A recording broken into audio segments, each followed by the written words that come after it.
chers internet suivre Guédiawaye info ñu ngi am mbégte ak kontaante bu mag a mag ñuy dalal Bass vraiment mu nekk ku ñëpp xam ci Guédiawaye nag mu teg fi dara aussi Bass maa ngi lay ziar. maa ngi lay nuyu bu baax a baax waa Guédiawaye info.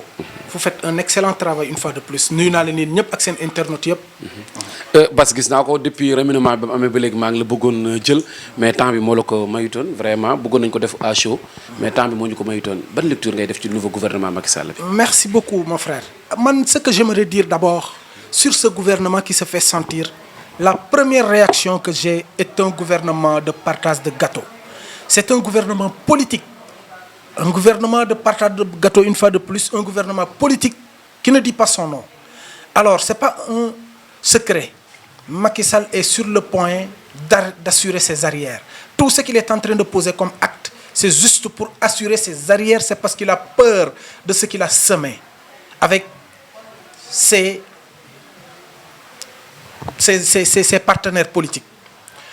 Ce que je veux dire, moi, nous avons constaté avec amertume que l'éthique et la morale politique est en train de s'essioler de jour en jour au Sénégal. Notre élite politique est dotée d'une façon de faire de la politique qui n'est pas trop crédible, qui n'inspire pas confiance et qui ne nous montre pas le bon chemin, nous autres jeunes qui aspirent à devenir à leur place. Alors, qu'est-ce qu'on a constaté? Nous constatons, moi, nous constatons que dafa am ay ténor yu jóge ci gouvernement bi dem mën naa leen lim su la neexee ña fa jóge ñan lañu on va commencer par Mimi Touré. Mimi Touré fii la ñëw lu ne mu def ko mu ne accélérer la cadence lu ne ñu génnee ko fii mu toog fii di ñaxtu ñu fal ko conseil économique et social ñu génneeyaat ko fi mu ne nii yóbbuñu ko fenn muy bett ñëpp te li fi Mimi Touré nekkoon yëpp xam nañ ko. Mimi Touré moo fi nekkoon ministre de la justice bu fi def lu fi kenn deful maanaam moo fi tëj loo pour 50 personnes moo leen tëj ñi tëj ñenn ñi sax tey ñu ngi ci gouvernement bi. Je vais commencer par son ex-mari Omar Sarr dem na ba mu tere ko génn territoire les Abdoulaye Baldé Casamance mënu fa woon jóge. Je me rappelle une fois dañu doon jógee Casamance ñun ñu koy gunge ñuy dem Banjul jumelage Kanifing Mbao Ziguinchor on lui a refusé de traverser la frontière. boo jógee Casamance di dem gaañu tout ça ñun ñu porté combat boobu guddi googu j'ai fait une déclaration foofu je parlais Joola pour dire aux gars que jikat Wandiobare Kane c'est pas bien j'ai dit ce que j'avais à dire passe. L'autre personne qui est évictée c'est qui? C'est Aly Ngouille Ndiaye. Qui est Aly Ngouille Ndiaye? Depuis 2012 il est dans le gouvernement kooku mooy ki nga xam ne lépp lu fiy Luxum Ndour moom ak waa ji ñoo ko doon sekk def moom moo fi organiser élection yu gën a chaotique yu gën a bon Aly Ngouille Ndiaye moo ko def Sénégal ñu sàcc suñuy élection ñu def ci lu leen neex Macky Sall jàppale ko ci entériné loolu sénégalais yi seetaan ko fu ne moo fa doon dugg di réprimander nit ñi ku fi marche mu maate la du ma ca yem. Aly Ngouille Ndiaye moo yoroon mine énergie lu ne mu yor ko ci mais mon ami Aly Ngouille Ndiaye mooy ki nga xam ne scandale bu rëy bu ArcelorMittal Aly Ngouille Ndiaye la. loolu les gens ne l'ont pas oublié tout ça ñu dëxañ ko teg moom ak Macky Sall lu ne sekk nañ ko fu ne jaar nañ fa lu tax mu dàq ko nag nañ ko wax nit ñi dama ca yem du ma ca tardel parce que ñii war ñoo tardel nit ki. ñu ñëw ci côté Aly Ngouille Ndiaye balaa nga ma dugal benn relance Aly Ngouille Ndiaye lu jaaxal nit ñi mooy dañoo génne Aly Ngouille Ndiaye ni indi Antoine Diome te Antoine Diome moo ne ko substitué procureur de la République ci CREI yi lan nga ban lecture ngay wax ci loolu. très bien fa laa naroon ñëw bi ma pare woon fa laa naroon bi firte ki ñu ko remplacé tu es pertinent xam nga lan moo tax loolu jaaxal Antoine Diome bokk na ci ñu toroxal Karim Wade il faut le dire parce que moi je reconnais les pertinents il a une pertinence arrogante je te dis soo ko fekkoon CREI Antoine Diome buy wax rek moi je souffre parce que il est pertinent le gars il obéit à Macky Sall tout ce que Macky Sall veut moo ko exécuter c'est un gars qui connaît c'est un magistrat ñu indi ko au ministère de l'intérieur je pense que Karim Wade ñu ngi lay fexel les Sénégalais il faut que ngeen yeew surtout ñun waa PDS ñu ngi fexel Karim Wade ils vont l'écarter te Idrissa Seck fu mu boof fu ne foofu Karim Wade du fa neexle voici pourquoi ta question est pertinente donc ñun nous ne voulons pas de Antoine Diome à ce poste te nag balaa mu doon dem foofu rek bi mu nekkoon fële substitut du procureur lu ne daj nañ ko bi mu nekkee agent judiciaire de l'État aussi man bëggoon naa sax moom mu fay ma liñ ma limogé sama droit yi bu ma ko fayoon ba pare mu dem sax à la rigueur parce que moo gënoon a miin dossier bi pour te dire que ils sont en train de préparer des choses extraordinaires pour le Sénégal c'est des complots ñu ñëw ci Aly Ngouille Ndiaye ñu gis Aly Ngouille Ndiaye Amadou Ba Mokhtar Cissé Mimi Touré ñoom ñëpp ñu génn mu def surprise nit ñi nekkul ne est-ce que dañuy wax ne président képp ku ci am ambition politique rek da lay génnee ci biir. c'est pertinent et vous allez me permettre ma jeexal ci ñaan ñi Amadou Ba il était très puissant yàgg ci gouvernement bi gars yi di ko naan c'est possible qu'il remplace Macky Sall c'est possible ba mu demee ba mu commencé poser ses actes il pose ses jalons il remplace Mimi Touré au Parcelles il gagne les Parcelles Assainies mu ñëw gars yi ne ko ñu def benn bras de fer ak Macky Sall mu yóbbu ko ministre des affaires étrangères ca la xamoon ni ki da koy yóbbu da koy génne moo tax mu génne ko parce que dafa am ambition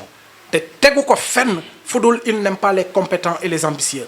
mu teg ci kan mu génnee ko fa. ci Amadou Ba ma ñëw ci Amadou Ba waaw Amadou Ba dafa am lu jaaxal Sénégalais yi benn lecture politique bu ñu ci def. Amadou Ba bañ ko yóbbee affaires étrangères dañoo ñëw ki nga xam ne l'homme puissant Parcelles Assainies muy Moussa Sy nekkoon di sànni xeer Macky Sall. retour ñu ñëw jox ko PCA port. loolu ban jàngat nga ci def. loolu mooy il est en train de continuer sa logique diviser pour mieux régner seetlu fiefte yëpp noonu la def. xaaral ma limal la mu def noonu la def mu promouvoir Moussa Sy mi nga xam ne moo dàqoon na sànni xeer li mu fi wax kenn mësu koo dégg mu promouvoir ko c'est pour diminuer un peu Amadou Ba c'est parce que moom bëggul kenn foor fenn Macky Sall loolu mooy politique am noonu la def Aly Ngouille Ndiaye Linguère kam fa indi bokkul sax ci APR man defe naa ni waa APR aussi dañoo war a jóg seen bopp seen fans club bi da nga kon koo war a xoolaat parce que seen fans club bi lu leen neex ngeen ciy def kenn comprendreul ba pare ngeen ne tekk rek na mu def Makhtar Cissé ki nga xam ne gars yi dañ doon def dafa aay xam nga lu ñu njëkk a def dañu créer affaire Akilee pour wàññi dooleem pour salir ko un peu ba pare ñu doog a indi ñuy dàq ko kan la ñu indi Linguère fële Omar Sarr la ñu indi teg di adversaire am ñu nar a jongante mu wàññi ay dangaram te les gens prêtaient à Makhtar Cissé qu'il est un potentiel remplaçant de Macky Sall mu wàññi ko loolu mooy politique am fan la dem encore c'est des gens qui sont ambitieux ba pare nag kooku temps il est trop prétentieux moom sa façon de faire noonu la dégg ngeen waa Mbour ñu ngi kaas ci loolu nan la def ils sont intelligents ils sont bons ils sont ambitieux mu wàññi leen keneen kan la ko def c'est comme ça Ndeye Tické ñoom ñëpp mu wàññi leen toute personne qui est susceptible de lui remplacer ambitieux da lay wàññi léegi nag jàngat bañ koy am du lenn lu dul Macky Sall est en train de préparer ses arrières parce que xam na ni pare na jeexal na il faut que mu def tout pour que bu fi jógee kenn bu mu sonal njabootam mais day yóbbu torop parce que amul lu mu defut tey ces arrières yu muy jël tey je prends l'exemple des PDS dissidents Amadou Sall ñoom ñëpp kaso la ñu jëm Omar Sarr kaso les Toussaint Manga kaso les Bara Gaye kaso ñoom ñëpp mu dugal ñu kaso ñun sax pour ñu am garde à vue ci Macky Sall lañ ko ñun mosuñoo xam kaso mosuñoo xam lu mu mel moom moo ñu ko ñamal ñun ñëpp on est habitué maintenant à la prison. mais tey lu jaaxal nit ñi mooy ñi nga lim léegi ñoo nekkoon ci côté bi opposé ak Macky Sall. nekkoon ak Ablaye Wade nekk des fidèles de Ablaye Wade tey ñu retourné duggaat ci gouvernement bi yow loolu lan nga ciy wax. très bien ça ta question me donne envie de parler de cette reconfiguration de la famille libérale dont on parle mais Koundoul loolu ay caaxaan la c'est des histoires parce que tout simplement on ne peut pas faire des omelettes sans casser des œufs dafa mel ni nga ñëw egg si nga ne damay réunir la famille libérale sans le libéral en chef Maître Abdoulaye Wade c'est le père fondateur du libéralisme au sud du Sahara waxuma sax Sénégal nga ne da ngay réunir famille libérale te kooku bokkul loolu mooy erreur loolu mooy naxee mbaay Abdoulaye Wade moo bind ay livre blanc pour que les stratégies pour réunir la famille libérale c'est Abdoulaye Wade qui théorisait que le PDS que la famille libérale va gouverner au Sénégal pendant plus de 40 ans c'est lui qui le disait les stratégies mu définir ko maintenant yow nga ñëw nga ne da ngay def libéralisme xam nga lan mooy wane ni ki gëmuñu lu ñuy def lorsque Macky Sall organisait comment dirais-je l'international libéral Abdoulaye Wade n'était même pas présenté ñu def ko au Sénégal loolu mooy wane ni gëmuñu libéralisme ñoom amuñu obédience politique soo xoolee seen nomenclature politique bi tu retrouves des extrêmes gauches des libéraux des socialistes des troquistes des extrêmes gauches des extrêmes droites des centraux kenn xamul lu mu doon suppu kànja bu doy waar loolu mooy wane ni ki ñoom ce qui leur anime tout simplement c'est de gouverner c'est de rester au pouvoir mais lépp lu ñu la wax ay théâtre la ils sont en train de taper sur un tam-tam troué ils sont en train de faire du rafistolage des mineurs ils sont en train de tromper le peuple loo ba nga dégg tout simplement mooy ils sont pas imbus d'éthique ni de morale ces gens-là ils sont en train de ternir l'image d'un politique tey boo nee politicien la dañ lay njëkk a sànni xeer da ngay rus nous autres jeunes politiques moi boo bëggee dégg-dëgg bëgguma sax continuer def politique à cause de cette façon de faire la politique je te donne un exemple patent Idrissa Seck non danaa ñëw ci Idrissa Seck balaa maa ñëw ci Idrissa Seck ba li nga wax fii léegi damay famille libérale la Macky Sall bëgg yow contre nga loolu tey lii lépp am Abdoulaye Wade nga xam ne mooy seen baay moo leen yar ci politique moo leen formé moo leen defar ba nit ñi bëgg leen affaire bi am ba léegi dégguñu réaction Abdoulaye Wade wala dégguñu lu ku jege Abdoulaye Wade ko wax lan moo xew. quand il pleut on fait pas le ménage. buy taw doo fobeere da ngay xaar ba mu ne teg nga doog a jóg kooku c'est le maestro en politique lépp lu mu ñu wax ñun ñu ngi koy gis quand il fait ses analyses temps yi sax Covid bee tax suñuy rencontre yu bari du am. mais Abdoulaye Wade bu la defalee jàngat politique s'il te fait un cours da ngay xam ne kii la muy wax xam na ko miin na ko te jarul sax muy sori gis nga loolu la politique du Sénégal est faite on va m'excuser du terme la traîtrise.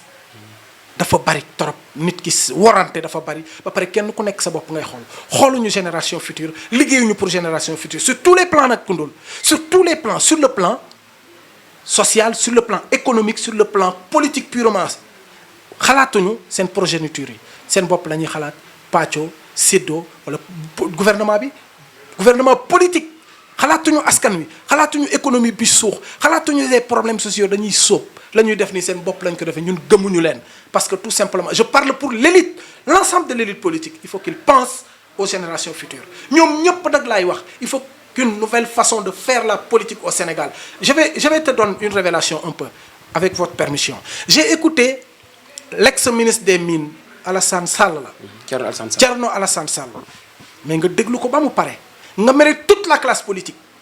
da nga leen di mere parce que nga xam ni ki par moment dañuy pàccoo suñu réew par moment ils font n'importe quoi avec notre pays je dis bien c'est pas bien ñun nous sommes des politiques mais far du la tax a wax dëgg à l'instant des fois il faut dire la vérité na ma ko waxee bu dee noonu la bu dee waxu ko pour intérêt c'est grave c'est trop grave la République on doit se lever ñun ñoo am moom Sénégal ñun ñoo war a hériter du Sénégal le Sénégal est endetté ay on te parle de plus de 9 000 milliards de dettes loolu c'est exorbitant c'est inconcevable te ci ñun lay répercuté wu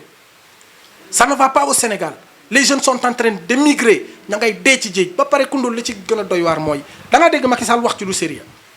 sénégalais yaa ngi dee xale yaa ngi dee foofu maa ngi ciy ñëw loolu moom après dossier kon baax na léegi ma ñëw ci Idrissa Seck Idrissa Seck dañ ko déggoon muy wax ne en 2012 ñoom ñoo àndoon daane Abdoulaye Wade ñu ne dañu lay jox ci pouvoir bi des ministères mënu baax na moom dootu jël bi nomination lu mu jël rek mooy sénégalais yi ñoo ko fal yar mu nekk mairie de Thiès conseil régional de Thiès wala mu ñëw nekk président de la république tey loolu lépp mu waxoon tey dafa mel ni dafa contradictoire ñu nommé ko décret tey ji loolu lan nga ciy wax entre Idrissa Seck bi. d'abord je vais éprouver ma déception xam nga Idrissa Seck ñun bu ko attaqué des fois dañuy rus na mu àndal parce que la classe politique qui gravite autour d'Idrissa Seck ñu ci bari suñu xarit lañ te yàgg nañ opposition ñu ngi doon cheminer. moo tax yéen ñii soo koy wax tu blesses les autres mais on est obligé de dire de façon ramassée li ñu ci xalaat d'abord nous sommes déçus Idrissa Seck ñun on voit en lui un imam Idrissa Seck keroog ba muy def conférence de presse da nga dégg benn aaya mu génnee ko c'est parce qu'il était très mal à l'aise Idrissa Seck avait l'habitude de dire quand il attaquait Macky Sall Koundoul da ngay fàttaliku bu Idrissa Seck daan ne Allah n'aime pas les traîtres il parlait de qui il parlait de Macky Sall.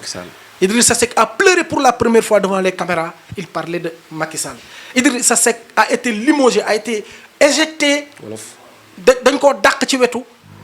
Abdoulaye Wade kan moo ko instrumentalité Macky Sall c'est Macky Sall qui nous parlait de Idrissa Seck ana ñan ñoo doon théoriser le coup d'état rampant ñooma kan lañ ko doon waxal Idrissa Seck ana kan lañu tiiñal ne ko dafa yore ay armes këram te gisuñu dara Idrissa Seck tey mu jékki-jékki il prend bagage il part élection yi ba mu jeexee ñu war a tàngal dëkk bi parce que nous étions prêts ñu yëngal dëkk bi ba mu yëngu parce que teguñu ko ci yoon càcc la defuñu ko del mais Abdoulaye Wade yeeyati nañu bu leen dem élection toog leen demuñu mu dem waa ji càcc élection yi ba pare ñu war a yëngal dëkk bi gars yi lox grand yi dañoo ruux dañoo daw xam nga nu mu demee ba Idrissa Seck ñëwee mu ne ñu man décret dootuma fal mooy Macky du ko fal Idrissa Seck dafa démissionné woon mu génn gouvernement bi décret du ma fal damay supprimer conseil économique et social parce que c'est budgétivore budget bi dafa rëy tey mu ñëw egsi mu boof la nara coop budget boobu mais loolu lan ngeen di Sénégal est-ce que kooku mën na ñëwaat ba wax ak ñun te yow fa nga jóge fa nga dal loolu mooy wane ni ki élite politique bi c'est inconcevable te kaay ma wax la nag faut être honnête Idrissa Seck bokk na ci buy ŋaang man dama koy déglu parce qu'il est pertinent c'est un leader charismatique mais où est l'éthique et la morale politique loolu moo tax ñun on est désolé nii lañ koy waxee leur façon de faire la politique on ne les comprend pas respecter askan maintenant pour finir dans ça bu dee da ngeen defee ne combine la pour jël réew mi détrompez-vous pays bi kenn du ko yekkal ñun on est debout pour dire non aux combines politiques on est debout pour vous barrer la route parce que le Sénégal ne vous appartient pas le Sénégal ne doit pas être loo xam ne dañ koy waxtaane ci kaw rek ngeen ñëw parachuter ko ci suuf nous sommes jeunes nous aspirons à être là où nous avons presque les mêmes diplômes que vous nous avons les mêmes cursus politiques que vous nous avons les mêmes expériences nous sommes plus communautaires que vous kon boog yenn yi da ngeen ko war a bàyyi il faut penser à la base il faut penser à la jeunesse et pour bifurquer sur ça c'est une occasion de dire au Macky Sall c'est pas bien Macky Sall comment tu peux nommer ça attelage gouvernemental bi nga j'appelle jeunes yi encore la jeunesse il faut faire comme Abdoulaye Wade le faisait il faisait la promotion de la jeunesse mais vous n'êtes pas soucieux de la jeunesse cette jeunesse est déboussolée moo tax ñu ngi jël gaal yi di dem pour finir sur cette question vous êtes Guédiawaye ma ñëw ci wàllu jeunesse bi fa la ñuy dugg nii ministère de la jeunesse yàlla def mu nekk Guédiawaye nga xam ko bu baax aussi tey période bi président di renouveler confiance bi ak moom ci la xale yi réew mi di dugg ci gaal gi chaque jour ngay dégg plus de 400 personnes di dem ba démb ci guddi rek yaa ngi dégg Espagne nee nañ léegi di préwutuñ pour accueillir kenn ku fi ñëw dañ lay delloo si dëkk. lan ngay wax ci loolu. la ma cay wax lenn dong la xam nga ñun on est imbu de sénégalité maanaam ñun gën a jege gën a yey ci ñun na netaal suñu sœur la nous sommes contents nuñ ko falaatee na góorgóorlu mooy il faut ratisser large faire de sorte que tu réussisses ce que vous êtes en train de faire parce que boo ko échoué rek ñun ñëpp a échoué ñun nu ñu contre waa APR parce que bëgguñu leen gis sur photo mais nag xol moom day sot parce que ñun maa ngi ñëw sax après dinaa ci wax ci Aliou Sall ñun ku laal suñu ñoñ laal ñun Guédiawaye dañu di koo xam ne ku laal kundul tey ma laal ko man du ma seetaan lu dul Guédiawaye info moom laa njëkk a cliquer xool parce que damay sot ñun dañuy sot boo aayul sax dañuy sot te nag li ma bëgg a wax foofu mooy ils ont échoué ba pare nit ñi dañuy réere mbir Néné Tall n'est pas le ministre de l'emploi keneen la moo waroon a démissionner parce que le problème mooy xale yi amuñu liggéey dañoo sonn moo tax ñu dem ñu dugg ci géej bi di rey seen bopp dañ leen di rapatrier indi leen fii ñu ne leen bu ñu doon reprendre dañ koy reprendre pourquoi c'est parce qu'ils ont échoué sur le plan de la jeunesse ils ont dissous FNPJ l'ANAMA FNPJ ANAMA ANEJ AGEP yëpp lañ dissoudre c'est des emplois des jeunes c'est des structures qui faisaient la promotion de la jeunesse ñu dissoudre ko les jeunes qui étaient dans les emplois la plupart ne travaillent plus ils sont là man mii di wax je faisais partie de ces jeunes mais man moom dañ maa dàqoon parce que politiquement rek lañ ma dàq. ñoom FONGIP lañ wax ne indi nañ FONGIP ak. léegi ñu indi AGETIP ñu indi ay FONGIP ñu indi ces histoires là ba pare les nominations sax dañ koy xoolaat ay Thérèse Faye ñu nommé leen est-ce que les nominations c'est répondre aux critères qu'il faut pour nommer gis nga il faut pas qu'on s'amuse avec la République ñu bàyyi caaxaan ñu jóg ci askan wi. Régler le problème de l'emploi des jeunes parce que les jeunes sont déboussolés ba pare il faut mettre les jeunes à leur place parce que une fois de plus dàquñu ko gënuñu ko mën donc nañ ñu respecter. mais jeunes yi jël gaal yi tey di dem nag. mais jeunes yi jël gaal yi dem man je leur dis froidement qu'il faut arrêter c'est un suicide bàyyi leen gaal yi ngeen di jël di dem metti na te boo fa eggee foofoo gën a metti sedd bi ma nga fa ba pare. c'est pas aussi facile que ça ba pare période bi moo baaxul période Covid bi ñu nekk da ngay dem egg ñu paqueté la les conditions ne sont pas les meilleures ba pare waxuma la doo yegg sax parce que géej bi garaaw na garaaw koo xam ne fii laa leen koy waxee je profite de Guédiawaye Info pour vous dire arrêtez de prendre la mer nañu gëm fii ni ki fii la ñuy tekkee am nañu possibilité génn sax mais duñ ko def parce que fii la ñuy tekkee suñu Sénégal gii nañ ko buuxante suñu Sénégal bi nañu góorgóorlu ba ñu tekkee fi bu ñu dem fenn bu ñu demee c'est pour des problèmes ponctuels après ñu ñibbisi at mais nañ ko rek